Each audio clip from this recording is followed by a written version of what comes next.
E aí, era interferência ou era o computador?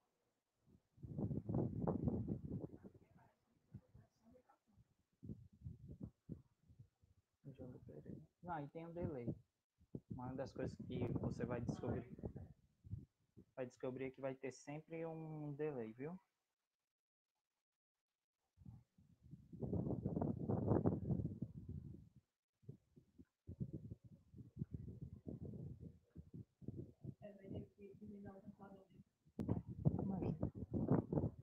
Imaginei já.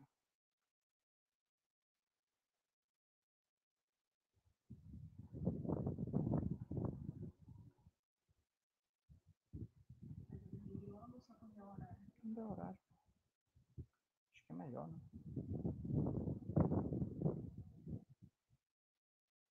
Deixa eu ver como tá.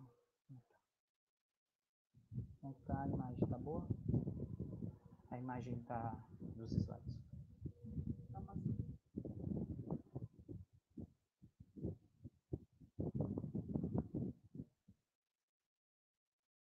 Tá delay.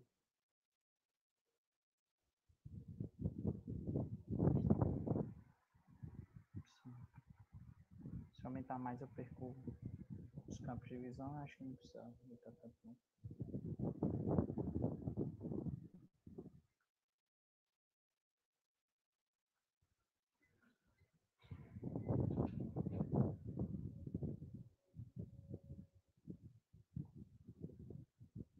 Eu vou... Fica lá. Ah, tá. Eu vou botar aqui. Boa tarde. Só para você ver se aparece aí no chat e você me responde. Manda aí.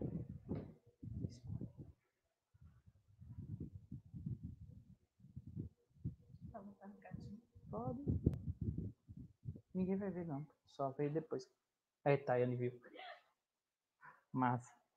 Aparece aí mesmo? Apareceu. É ótimo. É no Live Comments ou é no privado? Não, no Comments. No Comments. Aparece aqui no programa no Comments. Bem interessante. Eu acho que esse aplicativo aqui é bem melhor. Bem melhor mesmo. Eu sei. Tayane está escutando nossos diálogos estranhos. Tayane, é porque enquanto não começa, eu mudei de programa, de aplicativo que eu vou usar, já que é com a professora Enedina. Aí a gente está testando. Então, se você escutar uma conversa entre eu e Lucila aqui, é porque nós estamos nos preparando e testando o aplicativo, tá bom? Não se incomode, não. E a gente é meio doidinho mesmo.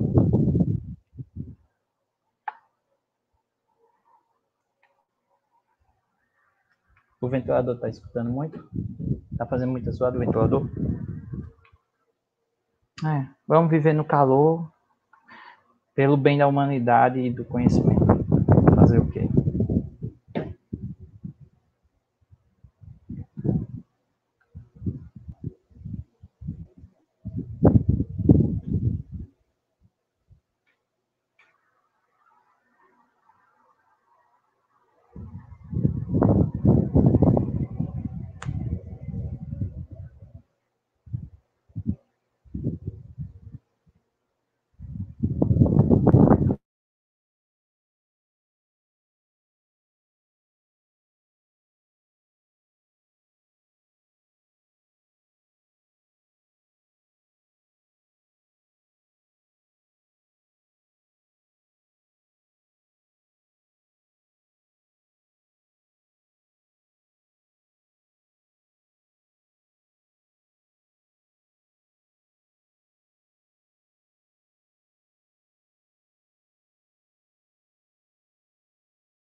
E, né? O pessoal já está escutando a gente, viu? Se você quiser ir se organizando para o áudio, só informando uma coisa. Nosso áudio sempre vai ter um delay para eles, tá? Pela nossa contagem, dá quase 15 segundos de delay. É meio grande, mas vai ocorrer. Eu acho que a gente talvez nem sinta. Quem sente normalmente é a Lucila aqui, porque a Lucila está do lado e está me escutando falar, e 15 segundos depois ela me escuta falar novamente lá no YouTube. Tá bom? Ok. Já tem gente aqui, não? Tá a Tayane. A Tayane está aí. Oi, Tayane, boa tarde. Porque não fica visível, só para mim não está visível, não é isso? Isso. Só fica você visível. Que vai ficar... Isso só fica visível no YouTube, a quantidade de pessoas, mas quando eles falam, a gente consegue ver aí no aplicativo, tá bom? Beleza.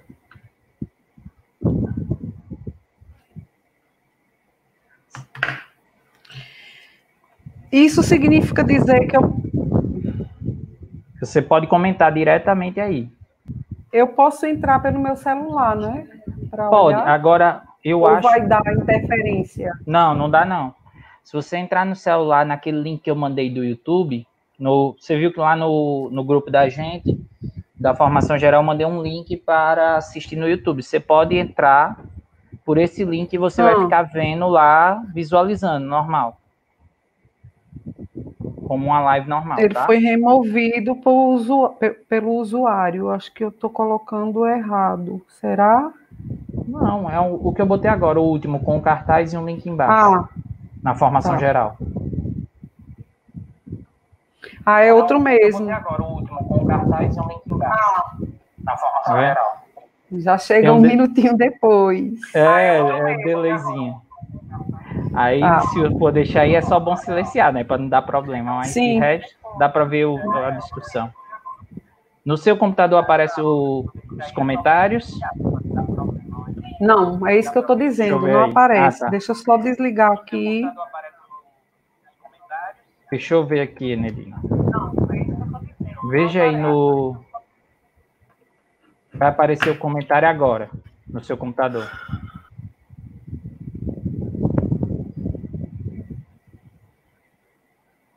Não? Não. Ixi. Não, aqui tem private chat. No comments mesmo. No comments mesmo. É porque estava marcado no private chat. Chat privativo, isso aí seria só para eu e você, é nos comentários. Aí você nem precisa ficar olhando no YouTube, porque vai aparecer pra gente aqui, viu? Tá, beleza. Bem tranquilo. Beleza. Só esperar dar 4 horas e a gente começa aí. As pessoas estranhas, quem são, Lucila? Era porque eu e ela estávamos conversando aqui. Vocês. A gente estava conversando e a Tayane estava escutando a nossa conversa aqui enquanto a gente organizava as coisas.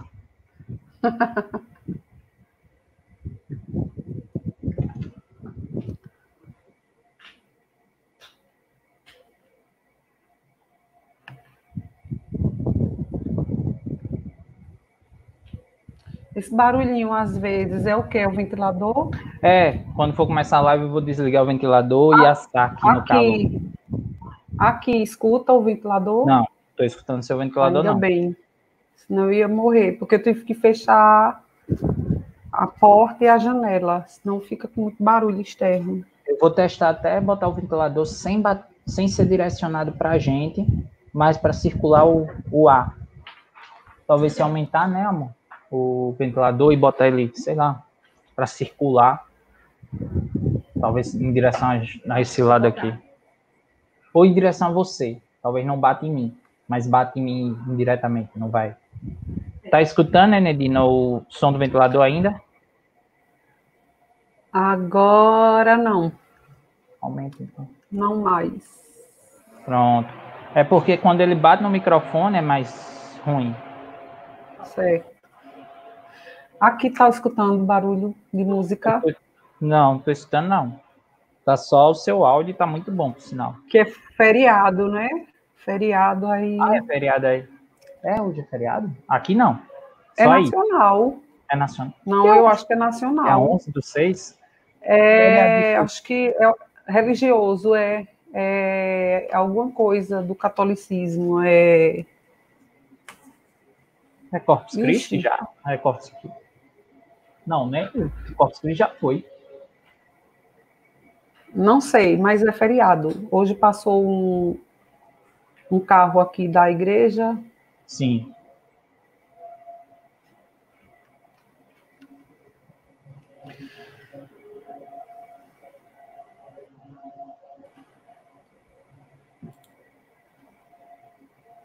Deixa eu passar para uma amiga minha, porque eu tinha passado outro. Não sei por quê.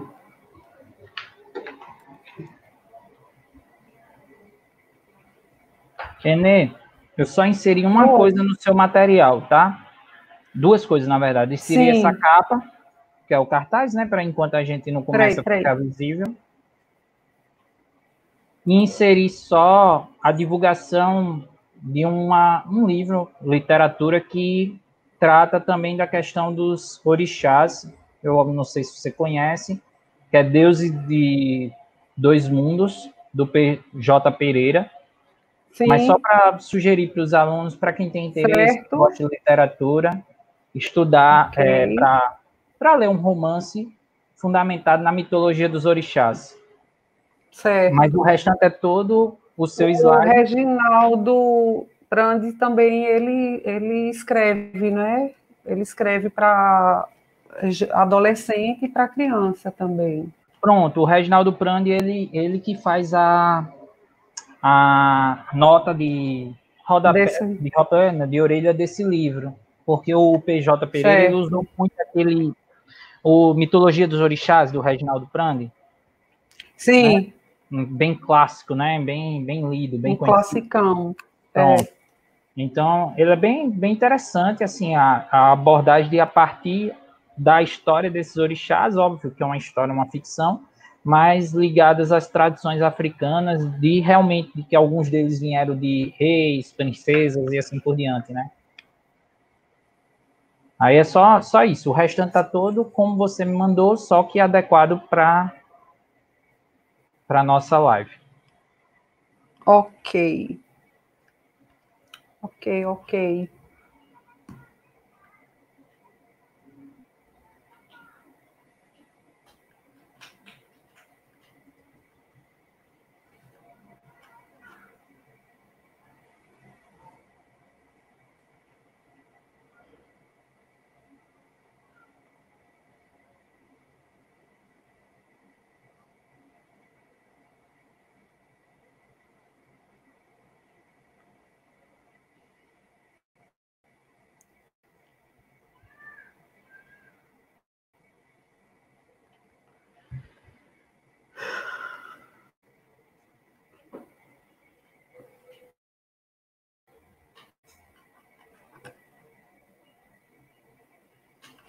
Oi, Diogo, boa tarde.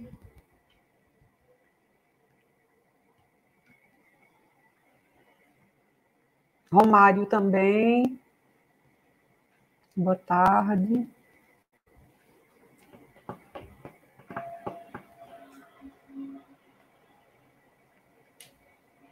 Boa tarde, Diogo. Boa tarde, Romário. Não conheço, seja bem-vindo. Renê, o que é que você acha a gente esperar uns 5 minutinhos para ver se entra mais gente e aí a gente começa? Tranquilo. Pronto. Que é aquela coisa do pessoal, às vezes, às 16 horas, o computador vai ligar, celular, às vezes dá problema. Demora um pouquinho. Isso. E aí a gente começa. Aí a gente começa, independente de quem esteja, né? Aí vamos seguindo. Certo. Ok.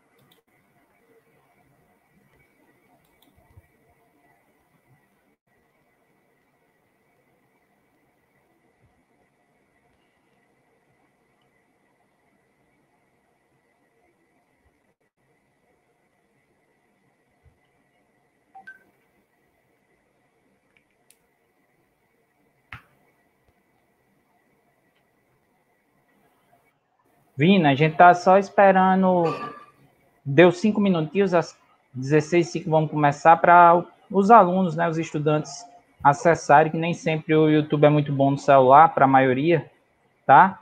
E desde já gostaria de agradecer a você por ter me apresentado o StreamYard, que eu estou fazendo essa live por ele. Bem interessante, bem simples. Então, se tudo der certo, eu vou continuar usando ele aqui.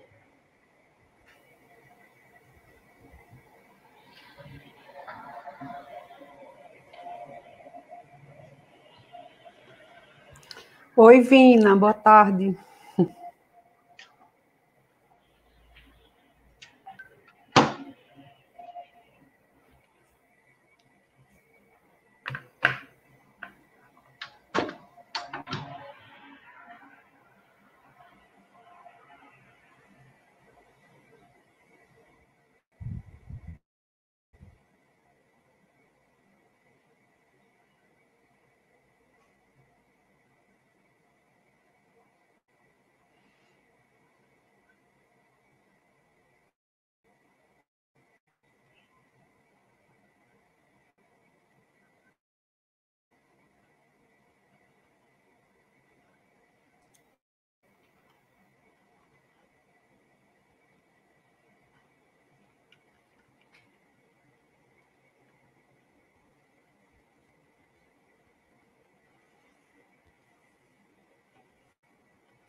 Boa tarde, pessoal. Vamos começar a nossa live, né? A gente deu aqueles 5 minutinhos de tolerância, porque realmente é bastante complicado a internet para muita gente e canais como o YouTube às vezes é meio pesadinho, mas eu acho que às 16h05 já é um horário bom para a gente começar. Então, iniciando mais uma live aqui do canal Humano Demasiado Humano, projeto de ensino do Instituto Federal de Alagoas, Campus Piranhas. Hoje é a primeira vez que estou fazendo isso, estou convidando para uma live, né, um outro colega, uma professora do nosso campus, professora de Sociologia e mestra em Sociologia, Enedina Souto, né, para tratar de um tema que é não só interessante, como ele é importante e que, fazendo a meia-culpa, pela minha formação no curso de História, muitas vezes problemática no Brasil inteiro, as disciplinas que tratam da história do negro, elas são poucas e quase não fazem ainda parte dos currículos oficiais dos nossos cursos, pelo menos no período de formação que eu tive, que era de 2007 até 2011, então, para mim vai ser uma aula também. Já adiantei isso para a Enedina. Hoje eu estou muito mais como um aluno. Minha leitura sobre esse tema sempre foi por gostar do tema, não era uma leitura feita dentro da própria universidade em si. E ela é uma especialista no tema, tem pesquisa nessa área, né? Pesquisou a monografia dela sobre dentro dessa temática, né? Falando sobre os rituais funerários. Então, foi por isso que o convite foi tão importante para ter alguém que nos ensinasse sobre esse tema. Então, seja bem-vinda, Enedina, ao Humano Demasiado Humano. Espero que você goste de participar da live e se sinta à vontade a falar sobre o tema. Obrigado, Tiago. Também estou sendo cobaia nisso aqui. É a primeira vez que eu estou participando, não é? Tem um projeto com o professor Vina, mas é outro formato. Aqui eu já estou no formato de vir para ter uma conversa com vocês. Queria só fazer uma correçãozinha, Tiago. Isso aqui não foi minha pesquisa de monografia, nem dissertação. Na verdade, eu trabalho com envelhecimento feminino, mas isso foi em decorrência na época que eu peguei umas disciplinas isoladas no doutorado, Sociologia da Religião, e como a minha temática que eu seguia eram os ritos funerários, um capítulo do trabalho estava sendo dedicado ao papel que as religiões elas cumprem nas passagens de ritos funerários, né? Nas passagens funerárias. E aí, na ocasião, eu fiz uma pesquisa com um amigo meu, inclusive pastor da Igreja Batista. Nós chegamos a fazer 2 artigos, um sobre o funeral nas religiões católicas e outro na Igreja Batista, e eu sempre tive, assim como o Tiago, um encantamento, não é? A princípio, assim, pela alegoria mesmo das religiões afro-brasileiras. Acho extremamente bonita essa questão da estética, não é? Do batuque, de todo o conjunto, não é? De mitologias que envolvem essas religiões, e eu terminei fazendo uma pesquisa de alguns meses, não é? E para fazer essa pesquisa, que seria o ritual do Salacó e do Axexê, que são rituais funerários no candomblé, eu terminei participando de alguns rituais e de algumas cerimônias num terreiro de candomblé, casa de Oxóssi, aqui em Aracaju. Terminei hoje me tornando sua amiga do pai de santo de lá, o Fernando, pessoa maravilhosa, inclusive, e na verdade, assim, eu fui para alguns rituais, fiz entrevistas com ele, para entender justamente esse processo, e terminei conhecendo um pouquinho, porque nos rituais do Salacó e do Axexé, que são os rituais de passagem, não é, para o outro mundo, para a gente entender esse ritual, a gente tem que entender como é que se torna um filho de santo, não é? Que seriam os ritos de iniciação, ou seja, fazer a cabeça, não é, do filho, da filha de santo, formar o ori, aquela coisa toda, e aí eu terminei tendo que entender, participando de algumas cerimônias, obviamente, aquelas que eram abertas ao público e à pesquisa. E por essa razão eu terminei conhecendo um pouquinho, né, e a ideia seria justamente dessa conversa hoje, que tem como tema Religiões Negras no Brasil, Resistência, Identidade e Cultura, a gente fazer algumas reflexões, principalmente com esse segmento, não é, ou essa prática religiosa que é extremamente, que sofre muito preconceito, não é? Infelizmente até hoje, não é? E quando a gente vai ver, a base desse preconceito está muito relacionado, entre outras coisas, ao fato de serem religiões com a origem não africana, não é? E na condição de escravos aqui, já que são religiões do período da colonização aqui, não é? Das primeiras experiências de trabalho escravo aqui no Brasil. Então, é uma temática que é bastante polêmica, e acho que pouco conhecida, isso é que explica algum dos problemas de preconceito, não é? Porque preconceito é justamente a falta de conhecimento que a gente tem, não é? E aí fica mais fácil para os julgamentos. Seria justamente nessa conversa de hoje, nessa tarde de hoje, a gente conversar alguns elementos dessas religiões afro-brasileiras, e a partir delas a gente pensar, não é?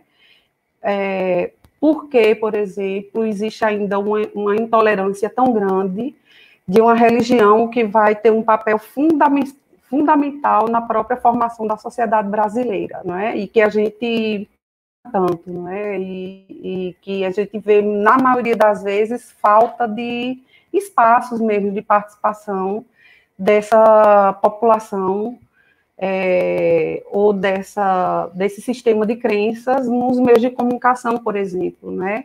E esse é um dos elementos que explica por que a gente se entrega mais ao julgamento fácil, à condenação, do que entender, não é?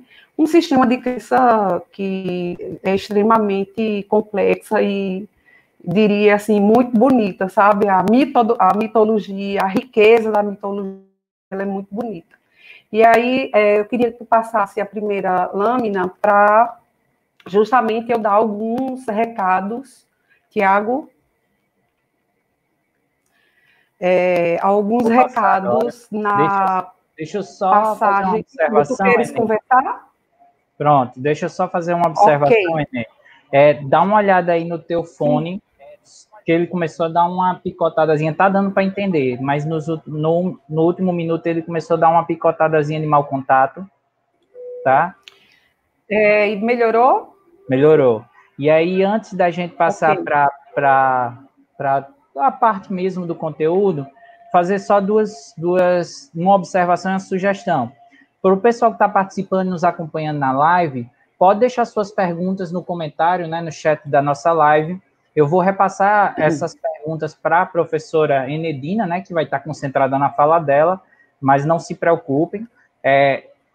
Durante a fala dela, eu poderei fazer essas perguntas, repassar as perguntas para ela, como também poderei, se achar que, né, naquele momento a pergunta não se coloca na fala dela, em um outro momento, ou após a fala, a gente faz as perguntas. Então, qualquer dúvida, qualquer colocação, pode colocar aí no nosso chat, que nós vamos tentar responder até o final da nossa live. A sugestão de leitura fica para aqueles que, no período da quarentena, quer ler uma literatura. Aqui a gente vai falar de uma forma mais acadêmica, né? Então, a partir de produções da ciência, mas para quem gosta da literatura, o PJ Pereira, ele lançou essa trilogia chamada Deuses de Dois Mundos, o livro do silêncio, o livro da traição e o livro da morte, onde ele pega a mitologia dos orixás e ele transforma numa literatura ficcional, muito baseado, sim, nas histórias desses orixás na África, no Brasil, tá? É um livro que foi recomendado pelo Reginaldo Prandi. Reginaldo Prandi, para aqueles que não conhecem, tem um livro clássico, para quem gosta do tema, chamado Mitologia dos Orixás. Então, fica aí a sugestão de leitura. Eu acho que é fácil encontrar ele em e-book, eu já olhei aqui, é bem fácil encontrar ele em e-book, né, para esse momento da quarentena. E eu vou colocar o link do trailer, porque esses livros mais modernos agora tem até trailer. Eu lembro quando eu vi o trailer a primeira vez, eu achei que ia ser um filme, né? Então, assim, depois eu coloco aí no nosso chat o link do trailer para quem quiser conhecer um pouco mais da obra. Então, dito isso, vamos para a próxima lâmina, né? Aí, e, de fato, a professora Enedina, que já começou a nos dar uma aula, né? Vai continuar a sua aula. Pode passar a próxima. Tiago, obrigada. Então, dito o que eu falei um pouquinho, que eu estou chamando aqui de ponto de partida, justamente que é para a gente, espécie de criar limites da nossa conversa aqui na tarde de hoje, né? Então, primeiro eu falei que eu não sou especialista, que isso tem a ver com uma leitura que eu fiz na disciplina Sociologia da Religião, e com as incursões que eu fiz, não de pesquisa de campo, nesse terreiro, Ilê Axé de Matá Niga, que é uma casa de força do caçador, que ele está se referindo a Oxós, aqui em Aracaju. A partir de leituras, algumas leituras clássicas, Pierre Verger, o Roger Bastide e o Reginaldo Prandi, que vão ser, assim, pontos referenciais e, obviamente, as leituras que falam, se referem, né, à situação dessas religiões no contexto atual, e parte principalmente, eu acho que dessa perspectiva sociológica e antropológica nos estudos sobre religião, para dizer também que a nossa discussão aqui vai ser pautada nessa perspectiva de uma análise sociológica, de uma análise histórica, antropológica, que não vai recair na questão do certo e o errado, não é? Nem é um convencimento. A gente está falando isso porque o nosso público principal, não é, Tiago, são alunos do ensino médio, então, para entender, principalmente num contexto que a gente tem atualmente, não é, de distorção do papel da escola e do papel do professor e do papel de algumas ciências, como as ciências sociais, a gente pensar a religião, não é, como um sistema de crenças, que em sua constituição ela termina promovendo orientações de comportamentos, de valores, comportamentos e valores que perpassam nas relações políticas, nas relações sociais. Então, é essa a discussão que a gente vai tentar percorrer aqui para tratar a questão das religiões negras brasileiras, né, negras africanas. Por favor, pode passar, Tiago, para a próxima. Então, qual é o caminho a percorrer? Primeiro de tudo, quando a gente pega uma temática da religião, tem a ver com aquele aspecto que eu falei ontem, não é, de marcar o lugar, que seria o lugar de uma análise sociológica, entender esse sistema de valores, esse sistema de crenças, como é que ele opera nas relações sociais, como é que ele opera na economia, não é? Como é que ele influencia o comportamento, como é que ele estabelece essa relação entre o indivíduo e aquilo que ele não consegue explicar, não é? Então, além dessa relação, entender especificamente, a gente está falando de religiões afro-brasileiras, entender que a gente está falando de uma complexidade, de uma diversidade extremamente complexa, não é? Tanto do ponto de vista da origem dessas religiões, não é? A origem dessas crenças, que são múltiplas. Então, quando a gente fala da África do Sul, ela não é um corpo fechado, ela não é uma unidade, mas ela é formada, por sua essência, por uma diversidade muito grande. E, além dessa diversidade das próprias sociedades, a própria diversidade também da língua falada, né? Que também é uma característica que nós vamos ver muito forte da formação da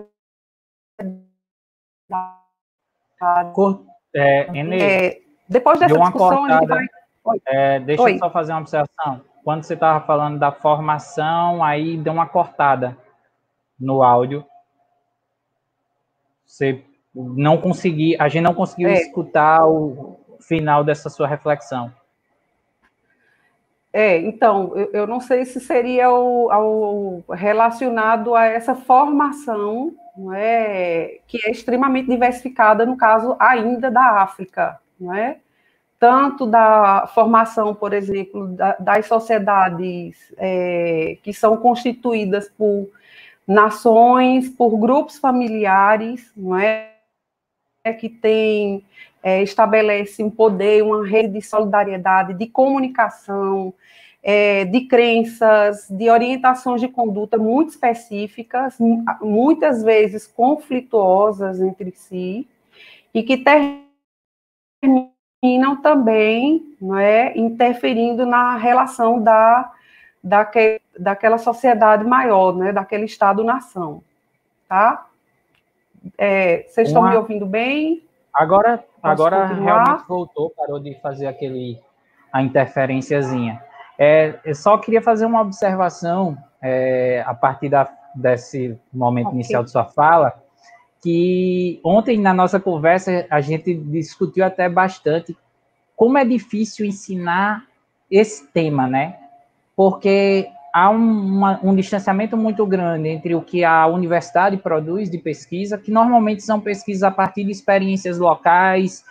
Muitas vezes o antropólogo faz todo o trabalho dele a partir de uma casa, né, de um terreiro, de uma instituição só, enquanto para nós, professores do ensino médio, nós temos que fazer uma espécie de síntese de algo extremamente complexo, de uma diversidade enorme, que é difícil até para nós, professores universitários, compreender. Então, tira aquele imaginário, e eu gostaria que vocês que estão escutando tirem das suas cabeças aquela ideia de que há uma lógica simples para as religiões de matriz africana ou as religiões afro-brasileiras. É muito complexo, é muito diversificada. O que a professora Enedina vai trazer aqui é uma síntese que ela vai tentar dar para que a gente conheça minimamente essas religiões, mas que eu acho que é um esforço colossal que a gente faz para tentar dar essa simplicidade. Diferente de muitas religiões que têm uma estrutura maior por trás, um sistema, uma instituição como a Igreja Católica, e mesmo assim é difícil explicar dessa forma, porque o catolicismo popular é totalmente diferente do catolicismo de Roma ou do catolicismo em outros países. Então, as religiões de matriz africana ela é formada com essa diversidade que torna muito difícil explicar muitas vezes. Né? Então, assim, eu ontem, na nossa conversa, acabou que ela me deu uma aula antes de começar essa aula com vocês, e eu percebi bastante isso. Inclusive, pode voltar lá ainda. Em relação a essa dificuldade que a gente tem de trabalhar, principalmente religiões de matriz africana, a gente pode encontrar também resposta na própria dificuldade de espaços de comunicação na sociedade que não disponibiliza. Então, se você pensar, a maior parte das demais religiões, principalmente aquelas de base cristã, né, todas elas têm programas, né, têm emissoras, né, tem emissoras de TV que o Estado concede a concessão para que elas tenham, às vezes, programação de 24 horas. Né? A Igreja Católica tem muitas, as igrejas protestantes, principalmente as pentecostais, têm muitas emissoras com essa programação quase que exclusivamente voltado para estar falando ali da liturgia, dos valores, da cosmovisão daquela religião. E muitas vezes as religiões afro-brasileiras ou são caricaturadas, na maioria das vezes, né? Até naquelas emissoras que ainda fazem um esforço de valorizar e de tratar, termina criando essa ideia que você falou aí, Tiago, né? De colocar toda essa diversidade num pacote, e a gente vai ver, e esse recado que Tiago colocou aqui é extremamente importante, não é? Quer dizer, a gente tem que pensar fora dos padrões que a gente já é acostumado para pensar religião, não é? Porque as religiões afro-brasileiras, elas têm uma cosmovisão muito peculiar e, ao mesmo tempo, muito diversificada, que não dá nem para a gente conseguir precisar aonde é o limite de cada uma delas. É tanto que, quando a gente vai perceber aqui, as expressões que a gente vê numa religião como a Umbanda, você vai ver também essa mesma expressão com um significado totalmente diferente no candomblé, na macumba, e aí vai, né? Tem essa diversidade da interpretação que cada nação, que cada grupo, que cada terreiro que foi sendo construído, ele foi adaptando às necessidades locais, a gente vai ver aqui a própria experiência, não é, do pai, não é, ou da mãe de santo que está criando aquela comunidade, não é? Então, entender que essas crenças, elas são originárias da África do Sul, mas que na própria África do Sul, você vai encontrar uma diversidade muito grande desse sistema de crenças, não é? Que está baseado aí, como eu falei, na crença dos orixás, nos vudus, em outras entidades que são bem típicas da própria história e da formação dos povos africanos, tá? Também a gente vai discutir aqui sincretismo e variações das religiões negras brasileiras como símbolos de resistência. Sincretismo porque alguns autores questionam a ideia de sincretismo, porque é interessante que aqui na nossa cultura brasileira, a gente relacionou muito sincretismo às religiões afro-brasileiras, quando sincretismo, na verdade, ela está falando a mistura de religiões e que a gente vai encontrar na maior parte das religiões humanas, todas elas são originárias de outra crença, de outro sistema de crenças, e que foi passando por transformações de acordo com a sociedade que acolhia, não é? E que construía as bases de uma nova religião. E tudo isso aí, que eu acho que quando a gente fala aqui em resistência, em identidade, em cultura, a gente está falando em superação de preconceito, não é? Então, acho que o propósito é da gente discutir as religiões afro-brasileiras, além de entender alguns mecanismos, né, de constituição dessas crenças, e entender até porque, ao longo da história, é uma religião que foi e ainda sofre preconceito, né, por mais conquistas na nossa Constituição Federal, por mais avanços que o movimento negro tenha implementado, não é? Por mais que a gente perceba que algumas regiões do Brasil tomem, não é? Por exemplo, o estado da Bahia ser constituído como o estado do axé, da diversidade, mesmo na Bahia ocorrem ainda problemas de preconceito, que é o que a gente vive até hoje, né?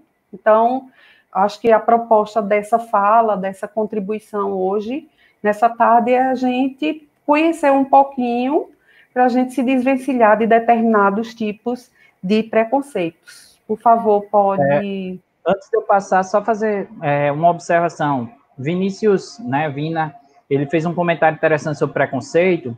Vina, eu vou tentar transformar até esse comentário seu sobre preconceito numa pergunta para a parte final da fala da professora Enedina, onde ela vai tratar justamente da intolerância religiosa, e aí eu acho que se encaixa bem legal na parte final, para a gente fazer uma pergunta para ela sobre, né, os porquês desses preconceitos, né?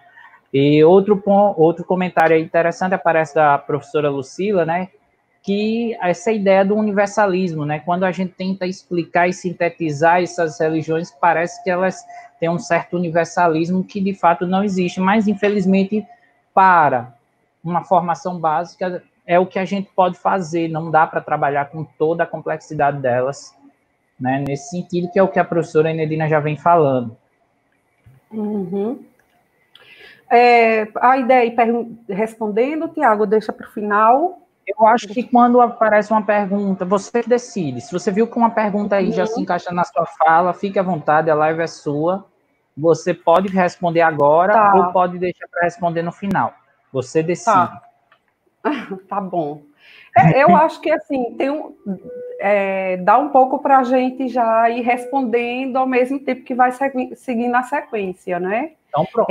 Sobre o porquê desses preconceitos, eu acho que já a base já parte um pouquinho da falta mesmo de conhecimento, de como as instituições e como o Estado tratou e trata até hoje, não é, as religiões afro-brasileiras, como ela tratou, né, desde do período, por exemplo, da abolição da escravatura, quando forma-se o Estado republicano, como é que ele trata, né, o negro liberto. Então, toda essa falta de estrutura, de acesso à educação, de trabalho remunerado, que tem a ver aí com, no mesmo período, um processo de branqueamento, de política de branqueamento, mostra muito bem o descaso do próprio Estado com a população negra, que recai na desvalorização e que, por sua vez, recai na reprodução da gente de determinados tipos de preconceito. Seja nas expressões do dia a dia, não é? Como a gente tem discutido bastante nas últimas semanas, seja mesmo na ausência de políticas públicas de valorização dessa população. E aí, mais adiante, a gente vai até ver como, dentro do próprio, da própria trajetória dessas relações afro-brasileiras, vão se constituindo, em alguns momentos, a valorização do Estado, não é? Por alguma dessas identidades, mas também uma identidade que termina sendo meio que controlada pelo Estado, e como vai se perpetuando nisso sempre a condição de exclusão, né? Exclusão no sentido da própria retirada das comunidades para as periferias, não é? Então, por exemplo, são religiões que têm sua origem ali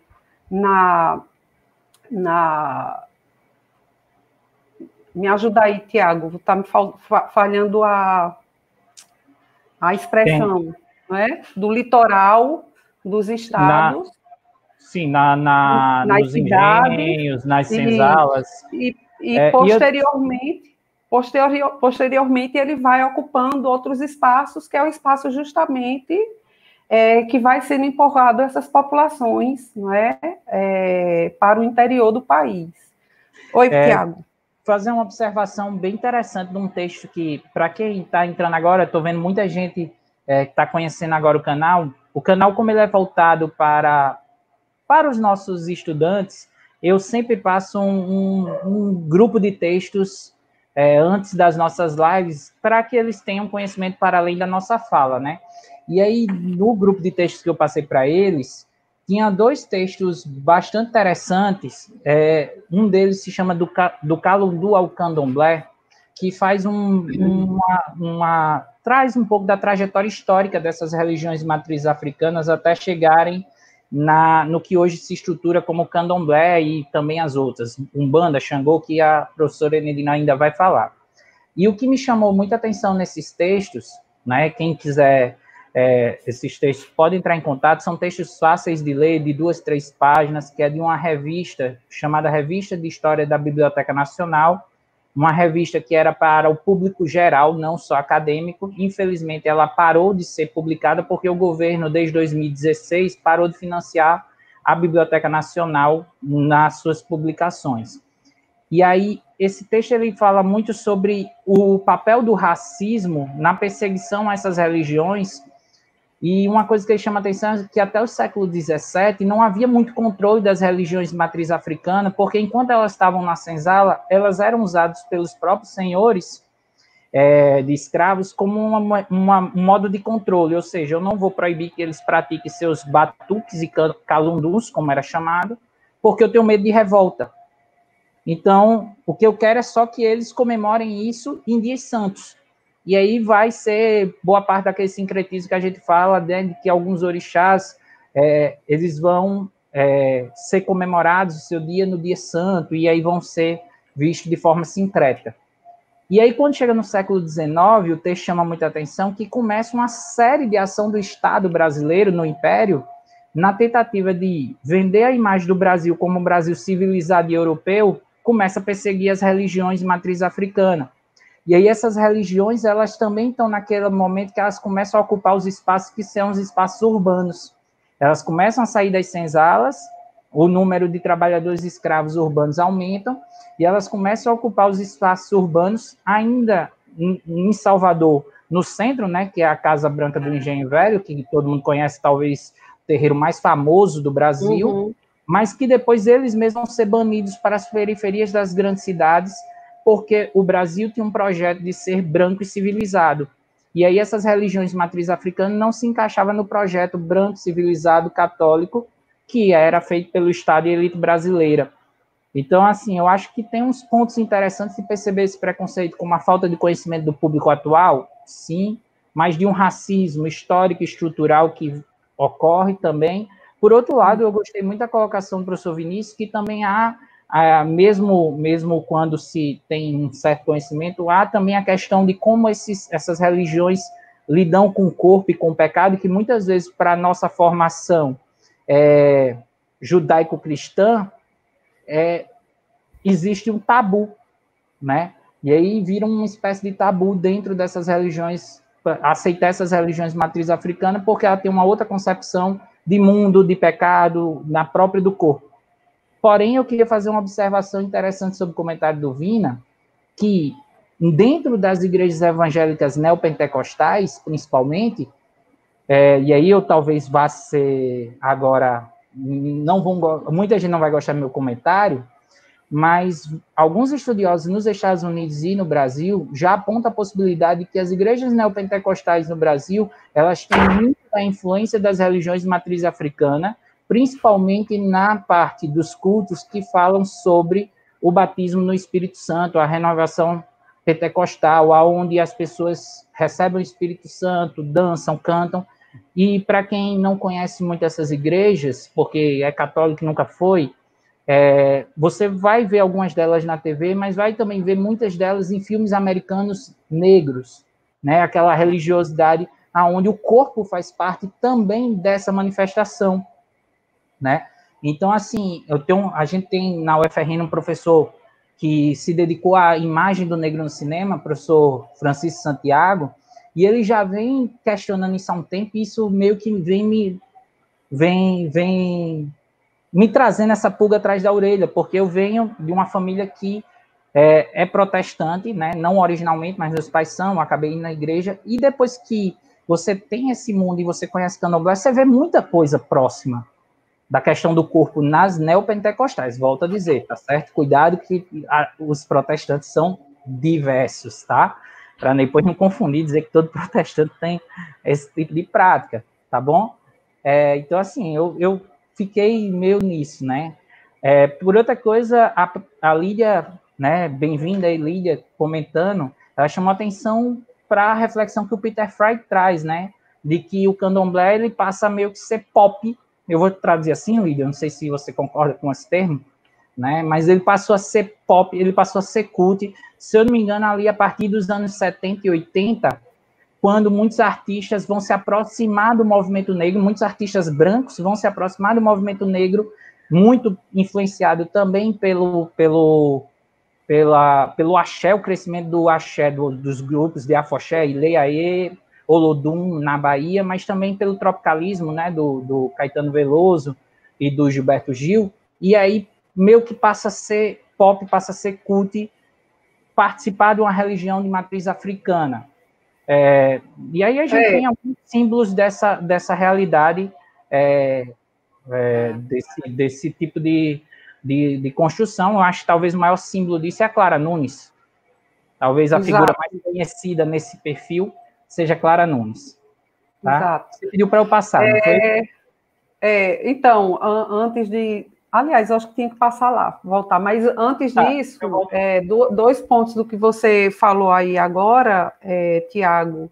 Lembrar que esse período da década de 70, 80, a gente está ainda muito influenciado pela era de Aquários, né? Então tem todo, aqui no Brasil, tem todo um movimento de influência, né, das religiões, inclusive orientais, né, essa coisa meio filosófica do budismo, do hinduísmo, e que vai se misturando. Então, tem muito do próprio xamanismo, se a gente pensar aqui na sociedade brasileira, tem todo um apelo nessa época, como você falou, do tropicalismo, que vai se aproximar muito com essa orientação, por exemplo,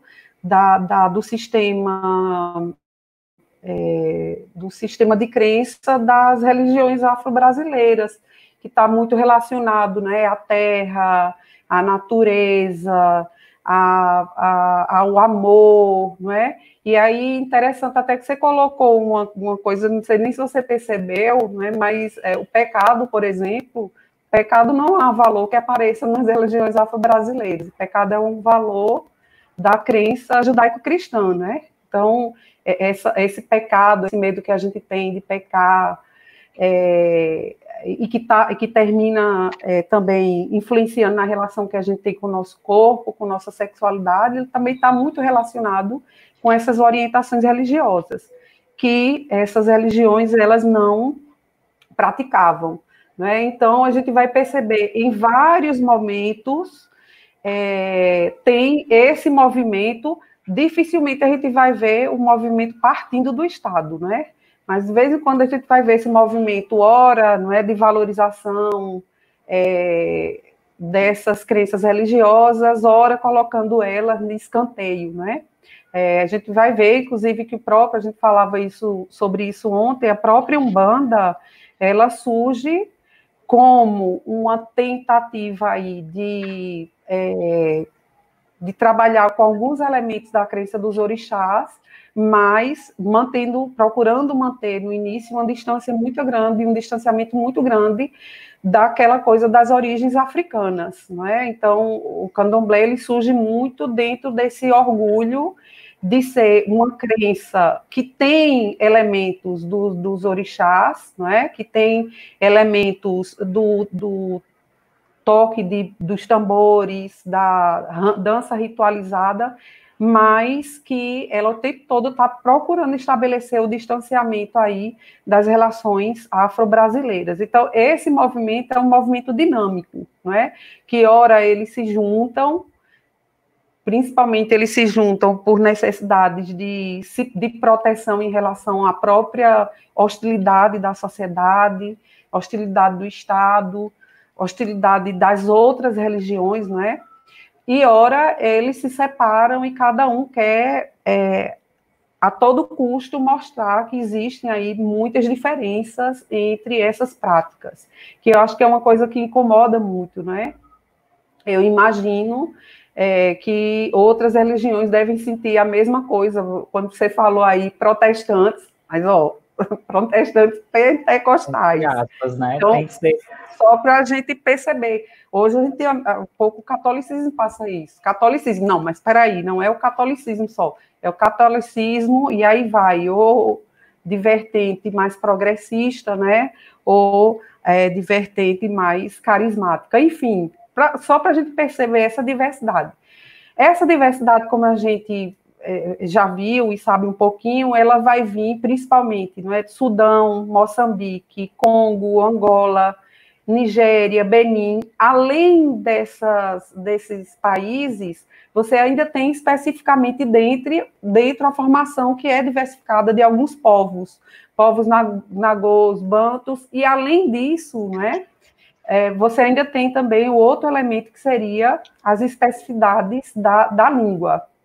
Então, lembrar que esses países que a gente está falando nem existiam enquanto países, né? Eles são países que vão existir exatamente a partir, por exemplo, de 1885, da partilha da África feita pelos europeus quando foram investir na colonização do interior da África. Essas regiões que a gente está chamando hoje de Angola, Congo, Moçambique, Sudão, Beni, eram reinos e reinos em disputa. Oió em disputa com Daomé. Então, você tem aí, na verdade, não só o que eles chamam de matriz linguística, né, que é o Banto, no caso, o Banto e o Iorubá, mas dentro dessas matrizes linguísticas você tem uma série de povos que são de etnias diferentes e que, além das etnias diferentes, dialetos diferentes e reinos diferentes. Para quem quer saber um pouco mais sobre isso, no projeto Humano Demasiado Humano, a gente tem um vídeo aí com a Kaline e a Luana falando justamente sobre os reinos africanos e mostrando como eles eram diversificados, como eles têm uma história própria, como eles têm uma história extremamente rica e como eles só foram colonizados realmente pelo imperialismo europeu muito posterior ao Brasil, né, que é somente no século XIX. Então, a gente está falando realmente de um povo extremamente diversificado, mais de 1000 dialetos e 1000 etnias existem na África. Então, isso é complexo. Inclusive, a expressão que se usa nas casas, né, nos terreiros aqui no Brasil, de chamar nação Nagô, nação Jeje, né, nação Iorubá, já é uma referência a esses grupos, não é? Esses grupos que formavam essas sociedades. Então, imagine essa leva extremamente diversificada chegando no Brasil, de uma estratégia do tráfico negreiros, que a gente estuda muito isso em história, seria justamente o esfacelamento desses grupos, aliás, que já saem esfacelados, não é? Porque são retirados, são desfeitos famílias, são desfeitos grupos que você tinha algum tipo de relação, e chegando aqui no Brasil, esses grupos ou esses indivíduos, eles passam a conviver com o maior número de pessoas diferentes, muitas vezes, inclusive, que viviam conflitos étnicos. Então, as primeiras experiências aqui, que a gente poderia chamar de uma expressão da religiosidade, não é? Uma delas vai ser o Calundu, né? São experiências individuais, são os indivíduos que estão ali sofrendo na peleja do dia, nas senzalas, no açoite, e para diminuir a dor, eles começam, né, a rememorar trechos, né? Imagine, às vezes são trechos confusos, não constitui ainda a base de origem da crença lá, não é?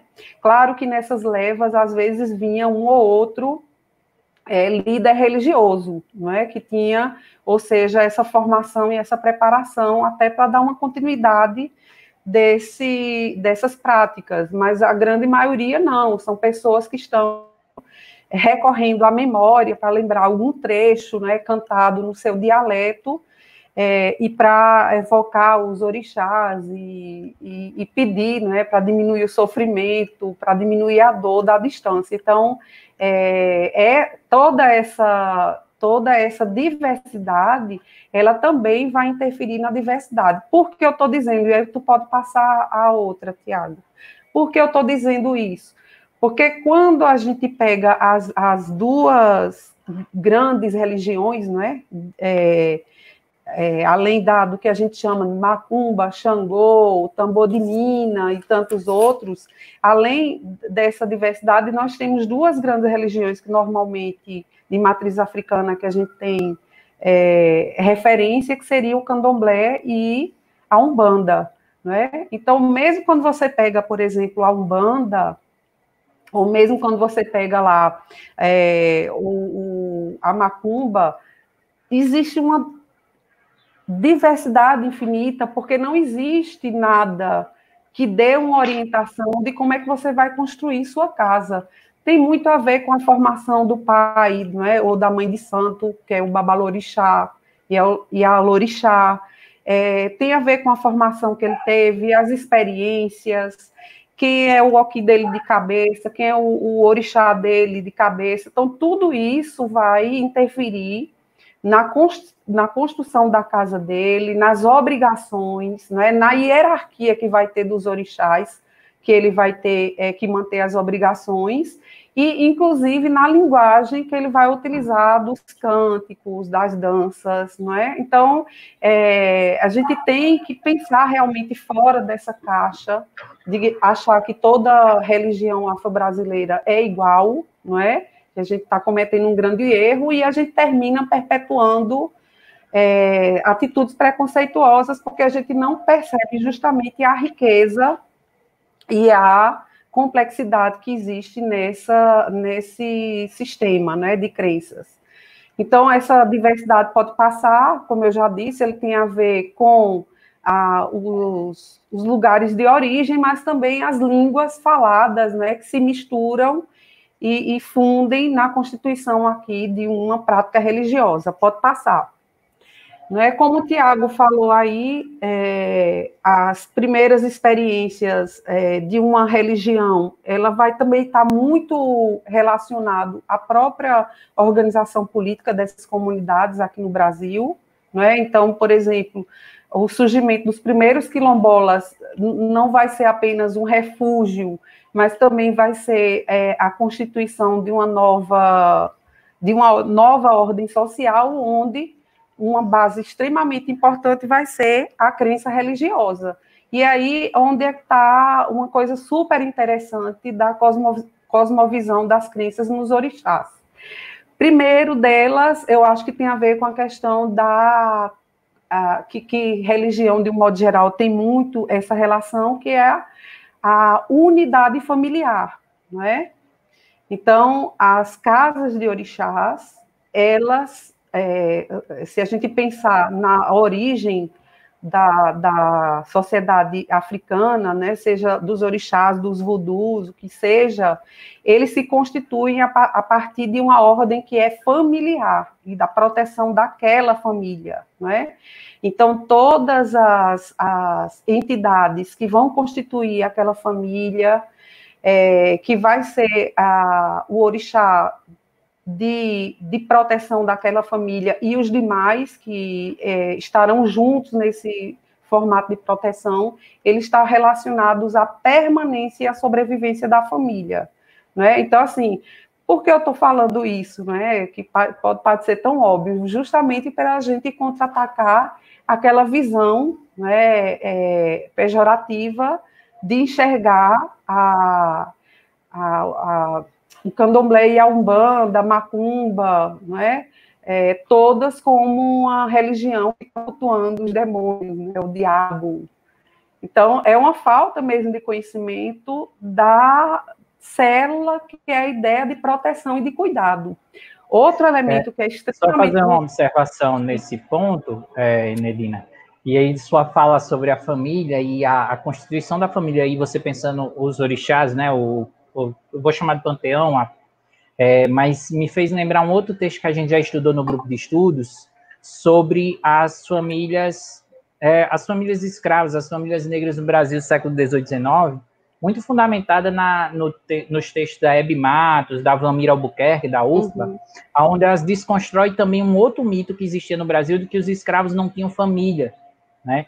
Que é a ideia de que, porque se desmantelou a família da África, na diáspora, aqui eles não formaram, e a família foi muito importante para a população escrava, tanto dentro da constituição das senzalas, como forma de proteção, quanto a família religiosa. Então, elas tratam muito esse texto de que, quando compreender a população negra no Brasil e sua história, você tem que olhar que família para a população negra no Brasil também entra o grupo religioso do qual ela faz parte, né, a casa do qual ela faz parte, porque a mãe de santo não é só uma líder religiosa, ela passa também a exercer o papel de proteção sobre esses que estão ali. E isso era muito interessante, porque diante dessa situação, foi dessa forma que eles foram se protegendo, sobrevivendo, vivendo mesmo, né? Não é só sobrevivência, é viver dentro de uma situação precária e opressora. E aí, um outro ponto que me chamou a atenção na sua fala foi sobre a vinda de alguns líderes religiosos que vieram, né? Nem sempre vieram líderes religiosos, a maioria dessas religiões são formadas a partir de pessoas comuns que vão criando essa nova religião, mas me chama a atenção, por exemplo, a Casa Branca do Engenho Velho, lá no Salvador. Ela, no século XIX, uma das lideranças dela era uma rainha na África que foi escravizada, chegou no Brasil, conseguiu sua liberdade e ela conseguiu, né, estruturar a Casa Branca do Engenho Velho. E aí essas hierarquias que na África existiam, elas também vão existir aqui, a partir do reconhecimento daqueles que são de suas nações, né, daqueles que são das nações, ou que são, às vezes, essas nações também no Brasil se tornou mais flexível. Porque quando a gente fala Nagô, no Brasil, ou outra nação, era muito mais o porto de saída do que o lugar de origem, né? Então, essas pessoas vão buscando nessas figuras que são autoridades locais uma proteção diante desse novo espaço onde elas se encontram, né? Isso é muito interessante também. Então, a família que se constitui com os orixás também vai se construir dentro do próprio terreiro em forma da organização deles. E os terreiros, não é, no século XIX, principalmente nesse período que está, não é, de luta pelo fim da escravidão, né, e que alguns já ainda não tinha sido abolida a escravidão, mas você tem alguns escravos que conseguem comprar sua alforria, muitos deles conseguem, não é, voltar para a sua terra de origem, para espécie de ter uma imersão forte nas crenças, não é, dos seus orixás, dos seus vudus, e eles retornam de novo para o Brasil, e aí dá uma consistência e uma definição, né, mais precisa, justamente baseado nessas nações, né, nessa vertente, que é uma coisa que a gente vai perceber muito forte, e talvez isso explique o nome grande dos terreiros, né, das casas. São nomes, normalmente, que estão definindo ali a nação de origem, a língua, né, qual é o orixá, né, qual é o panteão que define aquela família. Então, tem toda uma preocupação em reconstituir ou de construir uma identidade para aquela família, né, para aquela comunidade. E daí, talvez, até a gente possa pensar a questão do nome, né, pai de santo, mãe de santo, muito relacionada a essa questão da família. Então, vejam que beleza essa ideia de uma proteção, né, e de um cuidado, diferente de qualquer ideia que a gente faça de uma religião que é demoníaca, né, que faz um mal às pessoas. Então, é muita falta da gente de conhecimento desse sistema de crenças. Oi, Tiago.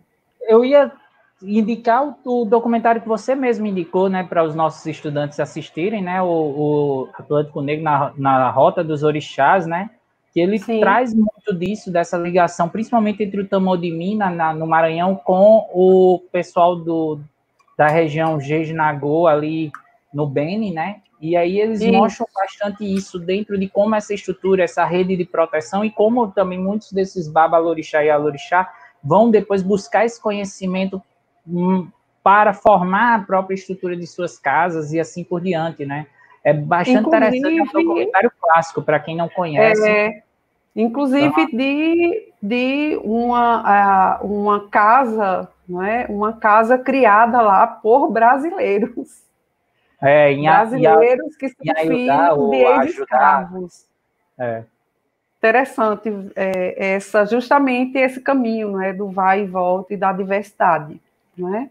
E aí, voltando à questão do outro elemento que eu queria falar da crença, não é, dos orixás, é essa relação que estabelece com a natureza, não é? Então, é uma relação que está toda marcada, não é? Tanto que a história dos orixás, para quem tiver interesse, que a gente não vai entrar aqui, nem eu tenho essa formação, mas a gente vai olhar cada orixá, ele tem uma história, ele tem uma característica, mas ele tem também uma relação com a natureza.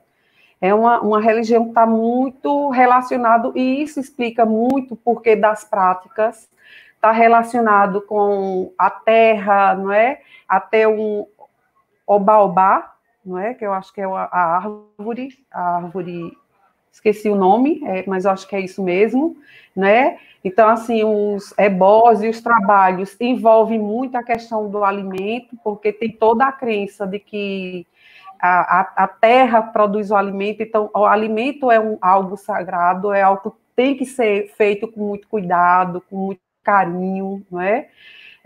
Falta a gente entender porque que é uma das críticas que essas religiões sofrem a questão do sacrifício dos animais, né? Então se trata totalmente descontextualizado do significado que a prática dá, né? De que o alimento ele é tão sagrado que ele tem que ser pedido à natureza, tem que ser ritualizado, não é?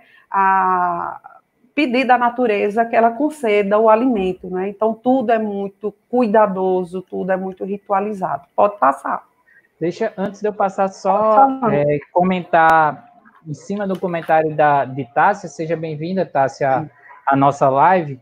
Realmente, você chama atenção, o PRVG vai falar da Casa de Minas do Maranhão, né, que foi fundada pela rainha Nan Agotimê, que aparece no documentário também, essa narrativa, no documentário Atlântico Negro, nas Rotas dos Orixás. Mas, por exemplo, na Bahia teve casas assim fundadas, e é interessante o livro, né, que também já é clássico, A Formação do Candomblé, do Nicolau Parré, que vai tratar um pouco disso. E para a gente que é historiador e gosta muito dos textos dos historiadores, tem um livro bacana que é esse aqui, Religiões Negras no Brasil, que é uma coletânea de vários historiadores e antropólogos, vai o Nicolau Parré, o Luiz Motti, mas o João José Reis, que a gente já conhece tão bem, e aí eles falam muito dessa construção de casas aqui a gente está falando tanto as casas como a Casa Branca do Engenho Velho, mas também casas menores que foram depois por repressão fechadas, e aonde muitas vezes essa ligação com a pessoa que liderava, com uma certa lugar de autoridade na África era importante para as pessoas se sentirem seguras e participarem dessas casas. Então, tem bastante pesquisa que mostra que isso não foi uma prática isolada na casa de Mina, não, no Maranhão, não. Foi algo bem mais recorrente do que se imagina. Tá? Vou passar aqui. Pronto. Ainda na relação da lógica, não é? Ou do sistema de crenças dos orixás, você tem o Olorum, o Olodumaré, que é a entidade principal, né, conhecido o deus do candomblé, e aí algo interessante para também se colocar, que às vezes faz muita confusão, né? Então, essas religiões, elas são religiões monoteístas. O fato da existência de muitos orixás, porque os orixás, eles são elementos da natureza que auxiliam na explicação, não é, e no cuidado da natureza, que foi criado por Olorum. Então, não existe essa ideia de que é uma religião com vários deuses, né? O Olorum é reconhecido como o pai de todos, não é? E o Exu, que é tão criticado, ele é um orixá extremamente importante, porque ele é um orixá intermediário, né? Ele é o orixá responsável pela comunicação entre Olorum e os demais orixás, e, inclusive, ele é um orixá responsável pelas narrativas.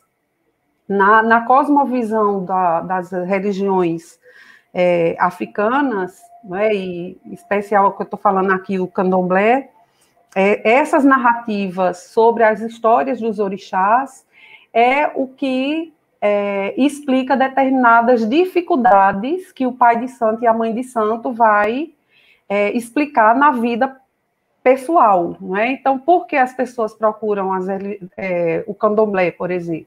Ou porque normalmente as pessoas procuram as religiões? De um modo geral, é para tratar justamente daquilo que a ciência não consegue tratar, não é? De outras questões que estão no âmbito, não é, dos sentimentos, das sensações e das emoções, e que a ciência não consegue dar conta, obviamente, aí para quem acredita, e que você recorre aos orixás. Então, o orixá, ele tem, na verdade, a partir da sua história, a partir do seu mito de criação, que está muito relacionado a uma força da natureza, é ele também que explica os problemas e as dificuldades, não é? Sofrida pelos homens. E é interessante a gente perceber, por exemplo, que os orixás, diferentes de a gente pensar em outras divindades, eles são entidades, obviamente, mas eles são pessoas comuns, são pessoas normais, não é? Ou seja, são pessoas com qualidades e defeitos. Então, é uma religião onde esse sentimento ele está o tempo todo circulando no nosso comportamento, nas nossas decisões, e não tem essa visão do bem e do mal como, não é, maniqueístas ou como separadas. Elas são resultados da própria força da natureza, né? E aí vem justamente essa relação, por exemplo, se a gente fizer analogia com a força do mar, das águas, elas são calmas, mas às vezes elas também são turbulentas, né? E isso explica um pouquinho o nosso próprio comportamento, nossas próprias emoções e como a gente lida com com esses problemas. Então, eu só trouxe essa estrutura aqui, que tu pode já passar, só para a gente entender um pouquinho que esse sistema de crenças ele tem uma lógica, não é? E apesar de ser muito diferente ao sistema que normalmente a gente foi um pouco meio que obrigado a aprender, não é? Porque a gente vive numa sociedade que por muito tempo e ainda não é? A base cristã, a gente conhecer um pouquinho essas variações de crenças religiosas. E aí, quando você vai para as religiões matrizes africanas, você vai encontrar as variações das expressões aqui no Brasil, que estão também relacionados a algumas regiões, não é? Então, Calundu, Xangô, Candomblé, Catimbó, Batuques, Tambor de Mina, Umbanda, são expressões de práticas que têm sempre uma ligação, não é, com os orixás, mas que vão ter algumas variações ou algumas ligações com outras experiências. Se a gente pensar aqui, não é, o que é que me vem aqui na cabeça?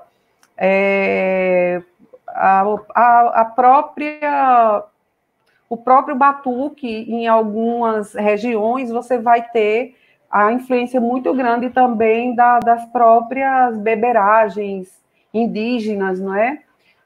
Que vão influenciar também, juntamente com a crença nos orixás, nos elementos que vão constituir essas práticas religiosas. Pode ir passando. A Jurema, né? Então, por exemplo, um exemplo bem comum para a gente que é de você Paraíba e eu do Rio Grande do Norte é justamente a fusão, né? O sincretismo do Xangô, do Candomblé, ou da Umbanda com a prática da Jurema, né? Que é bem comum ali dos povos tupis guaranis do litoral Paraíba, Rio Grande do Norte, né? Isso, que é a beberagem, né, a partir de raízes.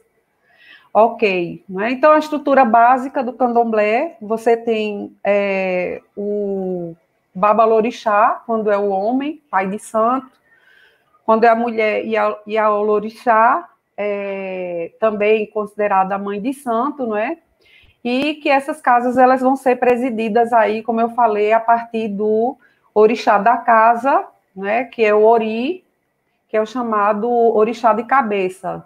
Normalmente, essa descoberta a qual ori você pertence ou a qual orixá vai ser seu guia através do jogo de búzios, não é? Que vai ser revelado, e a partir dessa revelação você vai ter todo aquele processo de preparação, não é?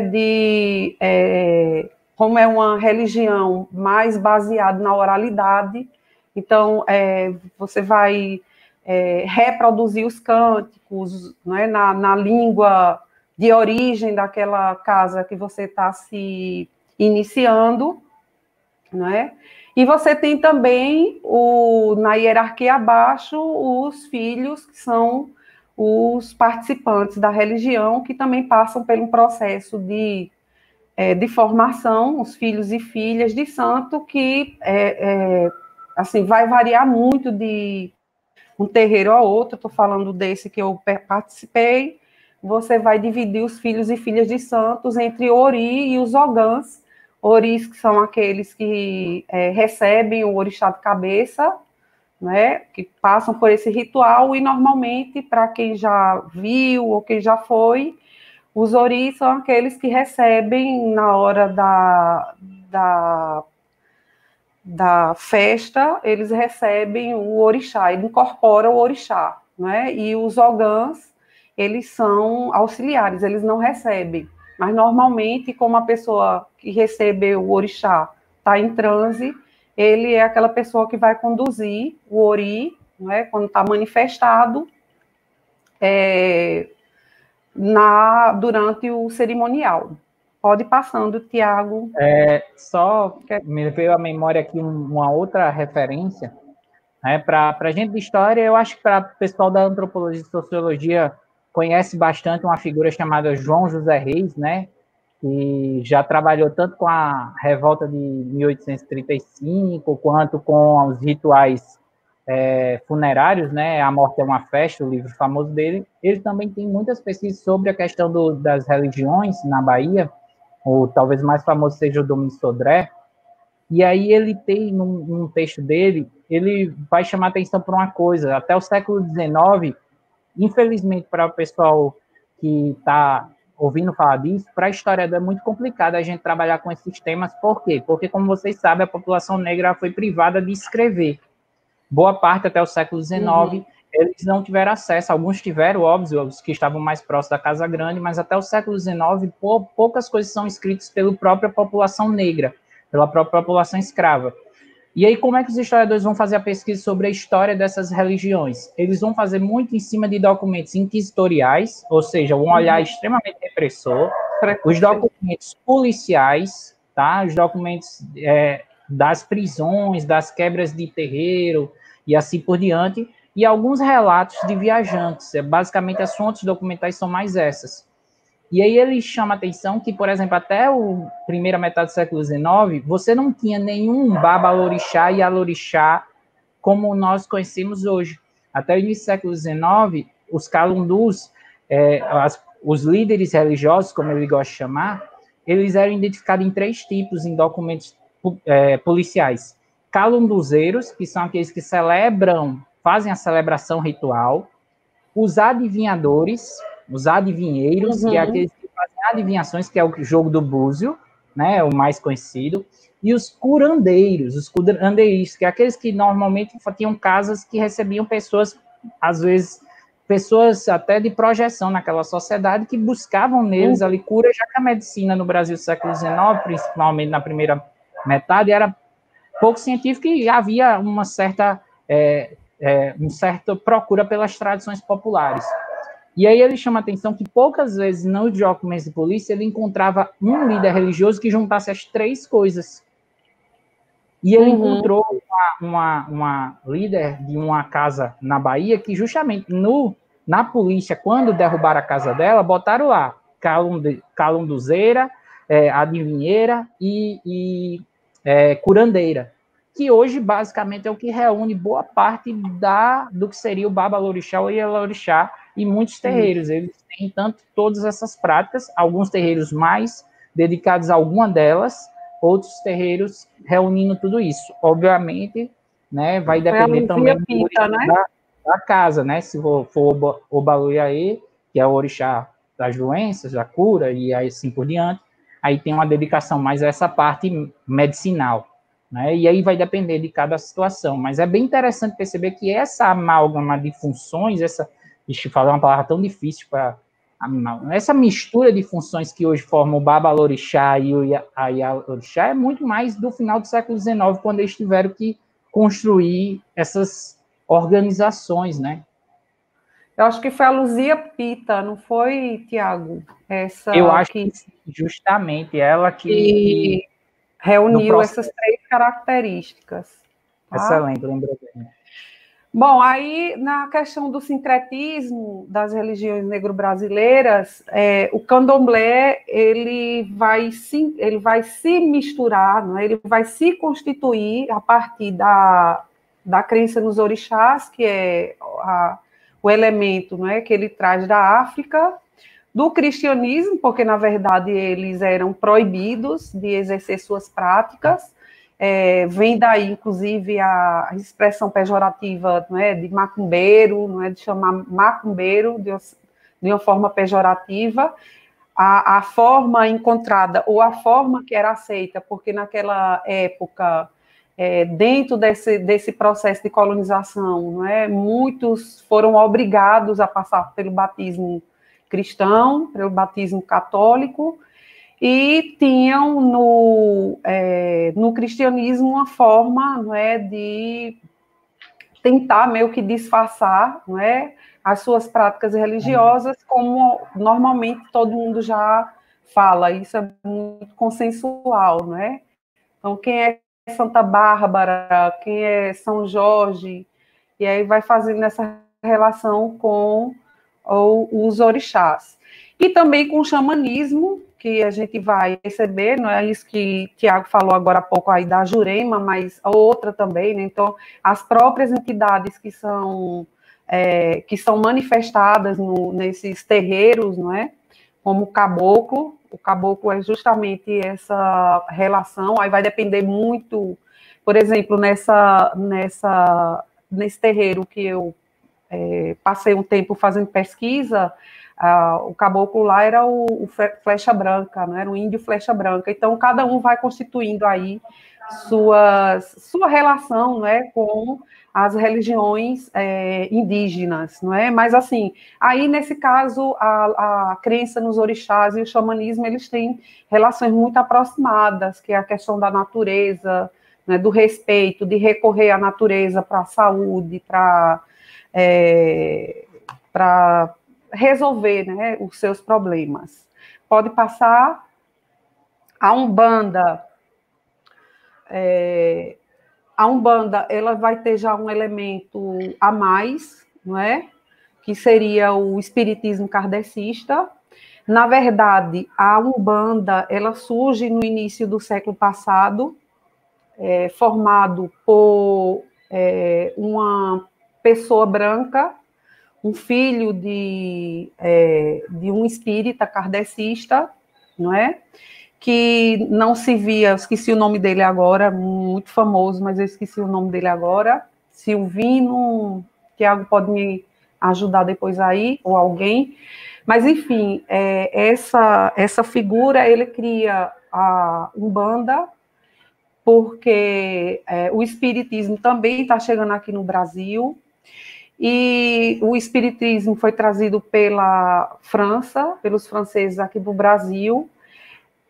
Apesar de sofrer, não é, perseguição, era uma religião que não sofria tanta perseguição, porque, aliás, uma religião ou uma prática religiosa, porque também era formada principalmente por pessoas brancas de classe média alta, né, ali do Rio de Janeiro e de São Paulo, e que essa base do espiritismo, ele vai para a Umbanda justamente relacionada ao que eles chamam de espíritos inferiores, não é? Então, no espiritismo teria uma elite que trabalharia com a ideia dos espíritos mais evoluídos, e esse é um princípio, né, do espiritismo, procurar a evolução espiritual, e esses espíritos considerados inferiores, eles terminavam que se constituíam justamente nos espíritos de pessoas que vinham das classes mais populares,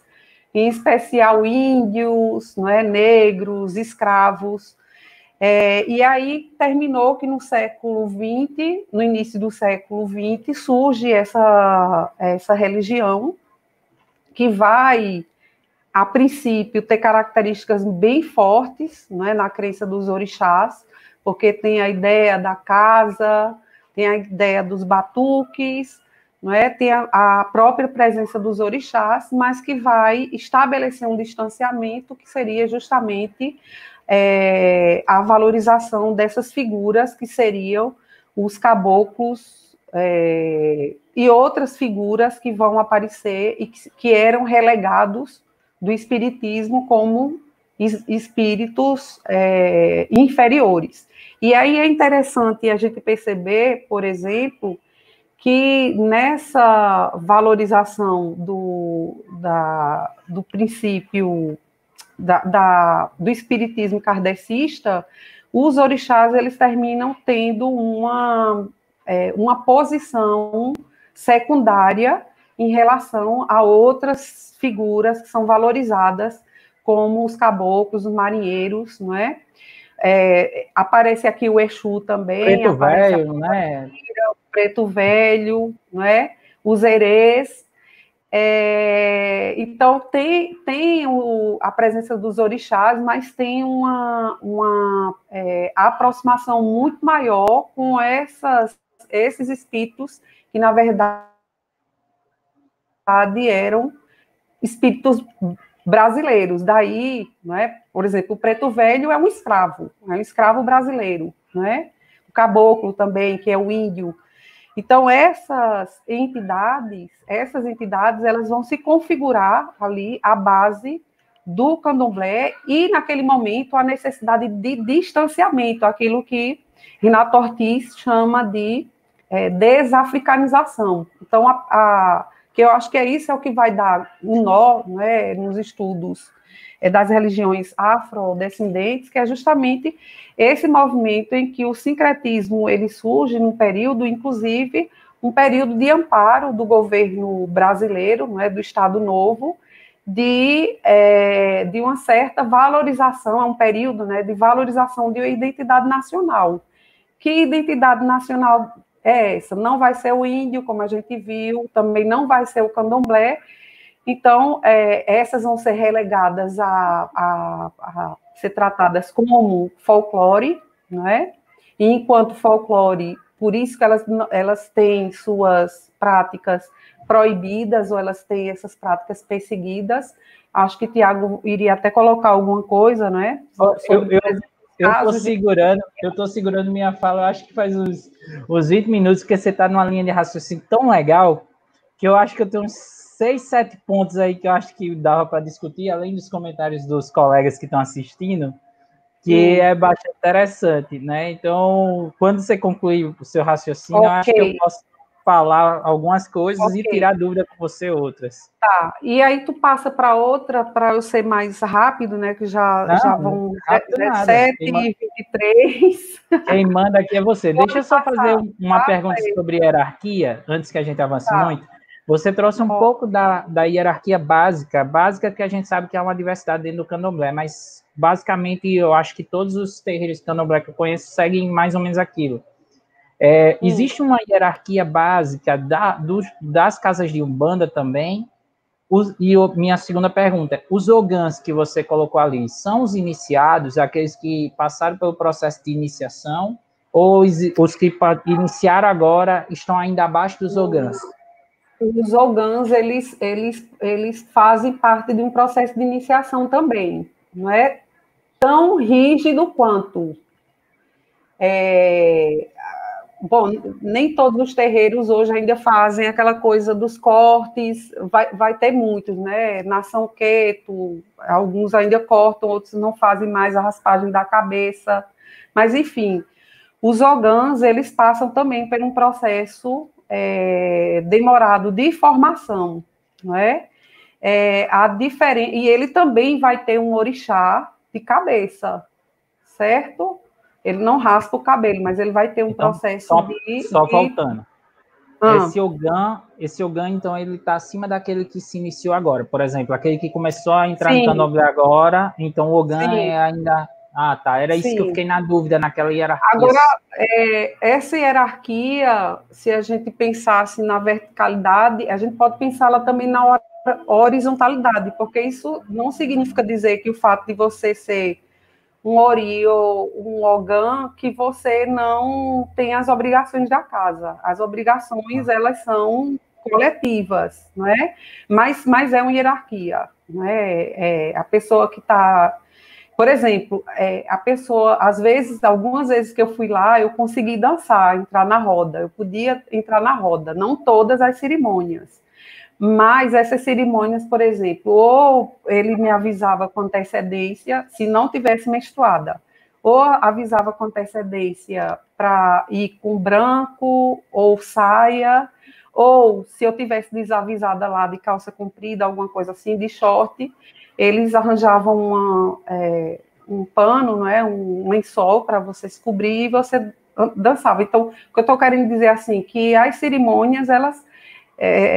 as pessoas quiserem, algumas cerimônias, você pode participar, o que é diferente do processo de formação, de se tornar filho da casa, filho ou filha de santo, que não foi o meu caso. Certo. Tá? Minha outra pergunta é, na Umbanda, existe alguma hierarquia básica que você conhece, ou ela é tão diversificada que não tem como encaixar ela numa hierarquia desse tipo? A Umbanda eu não acompanhei, tá? Mas, assim, um pouco de leitura, a Umbanda também tem essa hierarquia, certo? Agora, ela não tem essa coisa da exigência dessa formação duradoura, certo? Então, você vai e você já começa a frequentar, entendeu? É diferente, por exemplo, bom, é isso que eu estou dizendo, né? O que eu terminei tendo contato foi com o candomblé, que aí sim, para você fazer parte daquela comunidade, daquela família, você vai ter que passar por um processo de formação e de iniciação. Sim, pode passar. Posso passar aqui? Tá bom. Só voltando a falar... Pode. Aí, pronto, a gente estava falando, você disse que tinha uma colocação a fazer, falando um pouco sobre Alagoas, né? E aí a questão de como foi aceita certas religiões dentro do Estado Novo e assim por diante. É interessante observar a história que o Estado brasileiro tem de violências com as religiões matriz africana, especialmente com o candomblé, né? Que é justamente a infelicidade que nós temos aqui em Alagoas do acontecimento de 1912, conhecido como Quebra de Xangô. Em 1912, sim, por questões de racismo, né, preconceito religioso e lutas políticas, o Euclides Malta, que era o coronel que mandava na política local, ele tinha proximidade com terreiros de Xangô, como é chamado aqui em Alagoas, pela mistura entre a tradição Banta com a tradição Nagô. E aí os seus adversários políticos, junto com um grupo chamado Liga Republicana, em vez de atacar o Euclides Malta, vão aproveitar a situação para fazer o famoso Quebra de Xangô de 1912, onde eles atacam os terreiros de Xangô de Maceió, vão quebrar esses Xangôs, a polícia vai reunir os artefatos que a gente já conhece, esse tipo de situação aconteceu em todos os estados brasileiros, na Primeira República e no Estado Novo, que vão ser levados pela polícia quando quebra os terreiros, que era considerado crime, né? As religiões matrizes africanas eram consideradas crime no Brasil, e aí eles vão fazer essa quebra que dá em Alagoas uma caracterização muito específica do Xangô alagoano, que é o Xangô rezado baixo.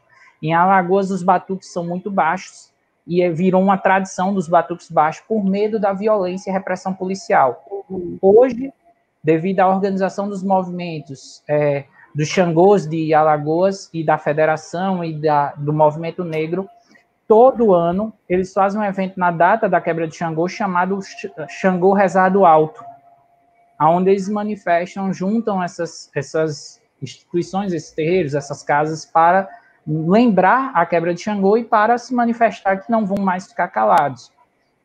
E aí a gente tem esse processo, que é um processo que houve de repressão entre a Primeira República e o Estado Novo, essas religiões. Durante o Estado Novo foi um processo que caminhou com a folclorização, que você chamou a atenção, ou seja, os intelectuais começaram a estudar esses elementos como algo de folclore. Professor, mas folclore é tão bonito.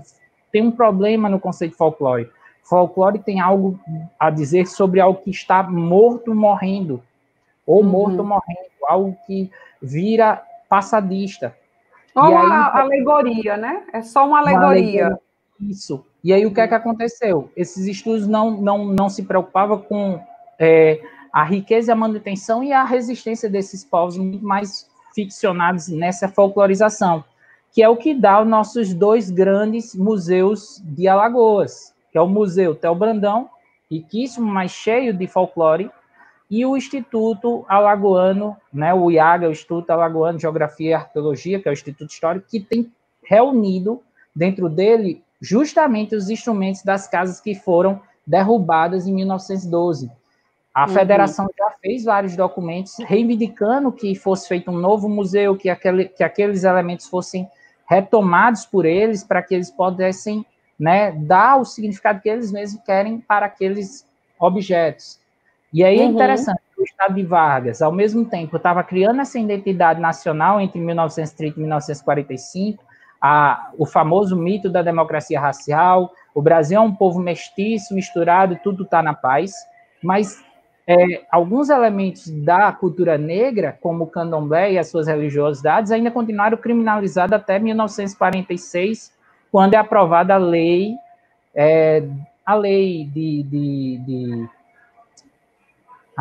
agora esqueci, a lei que o Jorge Amado levou, que é a lei de liberdade religiosa. E isso ainda assim não significa, né, que o Estado se mova muito em proteção desses povos, porque a gente continua tendo vários relatos, dentre eles dos próprios representantes do Estado sendo violentos com essas religiões. Então, por exemplo, a polícia constantemente bate em terreiro. Isso, liberdade religiosa, mas livre culto, né, que o Jorge Amado organizou, lembrando que eu não gosto muito de dar o termo de que Jorge Amado fez a lei. Não, Jorge Amado, ele escutou uma reivindicação dos grupos religiosos. A bandeira. Levou. Isso. Até porque ele teve muito contato com esses grupos por causa do Edson Carneiro, né, folclorista negro, de outros intelectuais que ajudaram ele na pesquisa para os seus livros, que sempre teve a temática do candomblé dentro dos seus livros. Então, ele acabou tendo a proximidade com essas religiões e, como deputado, fez isso. Então, é interessante pensar nessa história. Bom, e aí um pouquinho isso que você já falou aí, né? Esse momento a gente entender como caminha na formação dessas duas religiões aqui na história da sociedade brasileira, momentos, não é, de maior ou menor aceitação. Na verdade, o candomblé é sempre relegado, né? E ela passa justamente nesse período que a Umbanda ela passa a ser valorizada, não aceita, não é? Ela nunca foi, na verdade, aceita também. Mas como era uma religião de brancos, classe média alta, alguns políticos também, não é, que não se declaravam, mas furtivamente procurava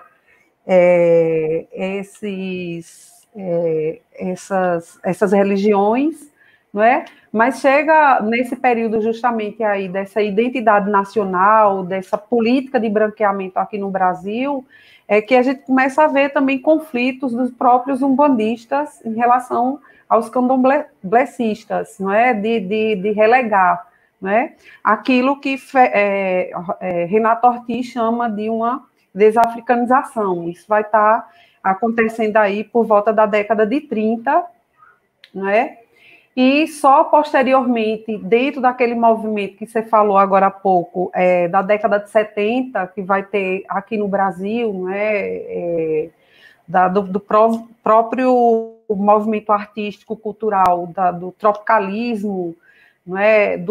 Da valorização do samba no Rio de Janeiro, aí você começa a ver, mais uma vez, a retomada dessas duas religiões, não é? Uma certa valorização que vai culminar, e aí eu concordo com você, assim, a gente tem que ver justamente a influência que o movimento negro teve na abertura de caminhos para a valorização temporariamente, não é?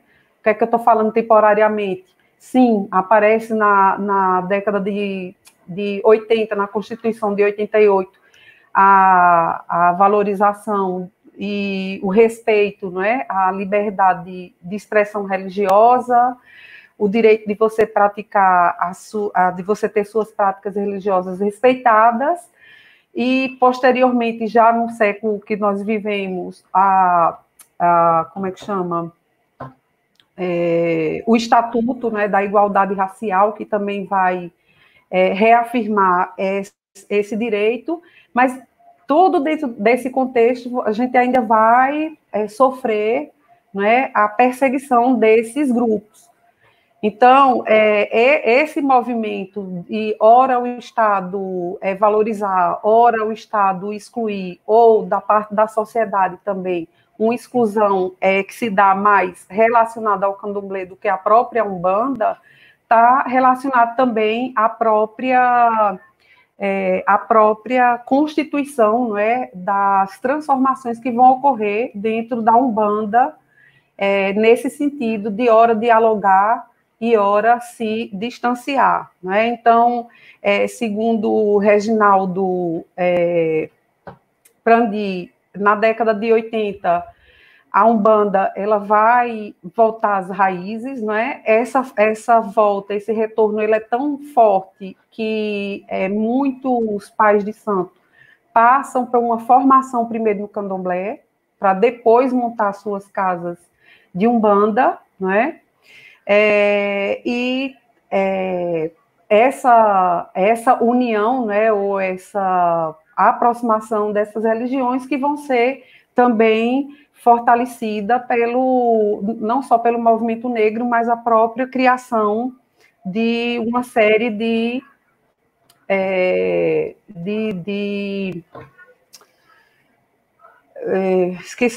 fundações, né, de fundações que vão lutar por esse amparo e essa visibilidade dessas religiões, né?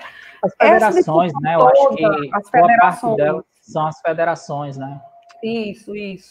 Que vão se organizar, né? Então, por exemplo, recentemente, 2010, 2014, se eu não estou enganada, 2010 por aí, houve, né, o Ministério Público, a pedido do movimento negro, né, e dessas federações, conseguiram processar, né, duas emissoras que concedem espaço para religiões pentecostais, não é? E que colocavam nas suas programações vídeos descontextualizados dessas práticas, incitando o ódio, não é, a essas religiões, e que eles conseguiram, dentro dessa organização política, eles conseguiram direito à resposta, ou seja, que as empresas de televisão, essas emissoras, elas teriam, né, que disponibilizar um horário para que essas religiões elas dessem uma resposta a toda a violência que elas tinham sido que elas sofreram. E eles conseguiram, só que eles não conseguiram até hoje que esse programa foi veiculado. Esse programa, gente, tem na internet, tem no YouTube, certo? Foi a junção de várias lideranças de religiões cristãs, de religiões xamânicas, de religiões orientais, tem quase de tudo lá. Você não vai encontrar algumas religiões cristãs, mas a maioria está lá presente, e mesmo assim eles não conseguiram que esse programa ele fosse transmitido nessas emissoras. Então a gente percebe, por exemplo, que essas religiões ainda são, hoje, com todas as lutas, com todas as conquistas, ainda são lutas, são alvos de muita crítica. E boa parte dessa, assim, tentando responder um pouquinho a pergunta inicial divina, tem a ver a pouca visibilidade, não é?